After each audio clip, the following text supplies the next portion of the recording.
Yo, what's up? Du coup, voilà, Cédric est là. Je vous avais expliqué que j'allais faire une petite vidéo présentation de ma chaîne YouTube, de mes prochains voyages à venir. Donc voilà, je vais tout vous expliquer. En fait, là, je pars d'ici 2 semaines. Je vais partir faire normalement le plus grand voyage de ma vie. Moi, j'ai déjà fait quelques voyages avant, comme la Nouvelle-Zélande. J'ai fait le Vietnam en moto, j'ai fait l'Égypte 2 fois. Bon, je vais pas tout dire, hein, c'est bon. Mais en tout cas, j'ai fait plusieurs voyages. Et là, ça va vraiment être le voyage le plus long en distance, en temps. Le nombre de pays que je vais faire, ça va vraiment être plus que d'habitude. Donc c'est un peu un défi que je me lance. Et j'ai l'habitude de faire des photos en voyage. Et cette fois-ci, je voulais le partager avec vous en faisant donc un vlog, en faisant des vidéos, en essayant d'être un peu actif sur l'échange en fait de mon voyage, que ça devienne un peu aussi votre voyage et puis une expérience à partager avec plusieurs personnes. Donc je vais un peu vous expliquer ce que j'ai en tête sur les premières semaines de mon voyage, comment ma chaîne YouTube va évoluer, en tout cas déjà comment elle va commencer. Je vais vous amener là tout de suite à la pagode de Fréjus. La pagode en fait c'est un lieu bouddhiste où il y a une architecture bouddhiste, il y a des sculptures. Je vous amène là-bas, parce que je trouve que le lieu il est juste fantastique pour parler de voyage, d'Asie, pour parler même de mes projets. Donc à tout de suite et on en reparle là-bas. Bon bah voilà, arrivé à la pagode de Fréjus, l'endroit que je voulais vous montrer, et surtout un endroit qui m'inspire beaucoup, un endroit voilà, bouddhiste avec beaucoup d'architecture, des statues, une belle végétation. Ça change un peu de ce qu'on a l'habitude de voir sur Fréjus-Saint-Raphaël, qui est connu beaucoup pour la plage en fait, c'est la Côte d'Azur. Donc voilà, je vous montre un peu à quoi ça ressemble et je vous reparle tout de suite.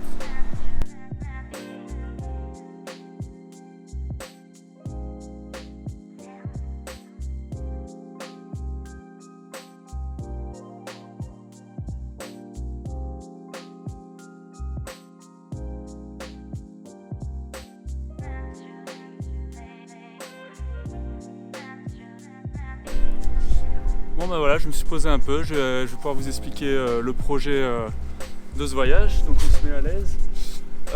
Voilà, du coup comme je disais dans 2 semaines, c'est le départ, le Japon. Et c'est le premier pays que je vais faire. C'est un pays qui pour moi est...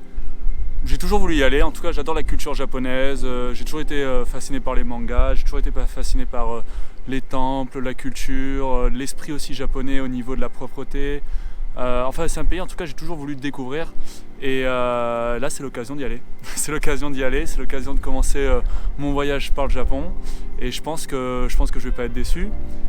Non, j'arrive à Tokyo, j'y reste 2 semaines, là j'ai déjà une auberge de jeunesse et après il y a un truc que je voulais vraiment faire à Tokyo ou aux alentours, c'était visiter plusieurs forêts qu'il y a aux alentours, visiter des salles d'arcade parce que je suis fan aussi de jeux vidéo. Je voulais faire beaucoup de photos de rue parce que du coup pour ceux qui me connaissent pas en fait je suis passionné de photos et c'est pour ça d'ailleurs que j'ai mon Fujifilm avec moi, il me lâche plus et du coup là je filme avec la GoPro en fait et là j'ai installé un micro, je vous montrerai ça plus tard. Le micro pour avoir une meilleure qualité de son et la GoPro pourquoi? Parce que c'est super pratique. Par exemple le Fuji là je l'ai avec moi donc si d'un coup je décide de faire des petites photos, si je décide même de faire des plans vidéo, je l'ai toujours dans les mains. Que la GoPro en fait je veux vraiment l'utiliser pour faire de la vidéo, pour vlogger, pour vous parler et au moins je suis pas embêté. C'est super pratique. Tu sais quoi, on va marcher un peu. Donc comme je disais, le Japon, Tokyo, j'ai des choses à faire aux alentours, j'ai des choses à faire à l'intérieur de la ville, mais après aussi je voulais faire un truc qui me tenait particulièrement à cœur, c'était un pèlerinage. Donc ça peut paraître fou, un pèlerinage et tout, mais qu'est-ce qu'il raconte Bah ouais, un pèlerinage, j'ai toujours aimé ce côté déjà spirituel. Ça veut tout et rien dire spirituel, mais en tout cas j'ai quelque chose au fond de moi qui me fait sentir qu'on est connecté au tout, en fait, à l'univers. Bon ça c'est un autre sujet de conversation, ce serait, si je commence à me lancer là-dessus, je pense que la vidéo elle va durer trop longtemps et les gens ils vont se dire ouais lui il va trop loin tu vois. En tout cas un pèlerinage sur un des plus beaux chemins de pèlerinage au monde qui s'appelle le Kumano Kodo. Et donc en fait il est relié avec le pèlerinage de chemin de Compostelle que nous bien sûr en France on connaît beaucoup mais Il faut savoir que il suffit que tu viennes d'un autre pays, le chemin de Compostelle ça peut être quelque chose de pas trop connu. Et en tout cas au Japon, celui qui est connu c'est le Kumano Kodo. Et j'ai tellement hâte de le faire, j'ai tellement hâte de pouvoir visiter les temples, de pouvoir découvrir un peu la région que je connais pas du tout, qui est un peu moins connue en fait, parce que tu regardes sur internet c'est beaucoup Tokyo, Kyoto, etc. Et Osaka, Nara et tout, mais là vraiment ça va être quelque chose un peu en dehors des sentiers battus. Et ça fait un peu partie de mes voyages. J'ai toujours voyagé avec une façon qui n'était pas trop touristique. Bien sûr j'adore les choses touristiques. Déjà si elles sont touristiques c'est pour quelque chose. Faut arrêter de se cacher et de se dire ouais moi je fais tout en dehors des trucs touristiques.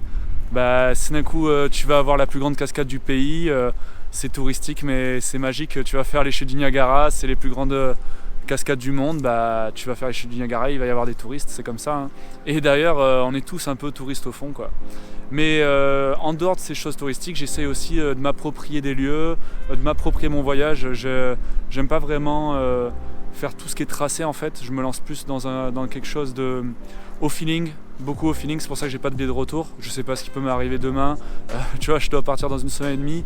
Peut-être demain, je me tords la cheville.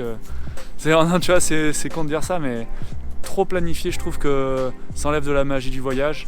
Et du coup, cette chaîne-là, c'est d'un coup, tu veux suivre mes aventures, donc n'hésite pas à t'abonner. Voilà, faut le dire. N'hésite pas à me suivre en tout cas dans mes aventures. Et j'essaierai de sortir des sentiers battus, découvrir des chemins de randonnée qui amènent à des paysages magnifiques, découvrir un peu mes villes à moi, des rencontres, voilà. C'est un peu ce qui m'attend sur le Japon. Et après, j'ai pas trop planifié la Chine, j'ai pas trop planifié le reste. J'ai même pas obtenu encore le visa pour la Chine, je l'ai même pas demandé. Je sais que c'est quelque chose qui est pas facile, mais là je me lance là-dedans. Je me lance pour l'instant dans le Japon et puis on verra ça ensuite. C'est un peu un rêve aussi qui se réalise parce que au fond, pouvoir voyager aussi longtemps que je fais, pouvoir partager quelque chose avec vous, faire de la vidéo, alors que voilà, je m'appelle Cédric, j'ai 28 ans, j'ai un peu voyagé dans ma vie, mais j'ai pas un budget incroyable. Au final, c'est quelque chose d'extraordinaire. Qu'importe ce qui se passe, déjà je vais faire quelque chose que j'aime, qui est voyager. Deuxièmement, je vais faire de la photo et de la vidéo qui est aussi une passion. Et en plus de ça, vous allez pouvoir le voir et ça sera sur YouTube. Bon, tu me dis ce que t'en penses. Voilà, ça c'est mon projet vidéo, mon projet photo, mon projet au Japon. Et normalement, je fais tout le reste de l'Asie. Donc tu me tiens au jus et puis on voit. Ciao!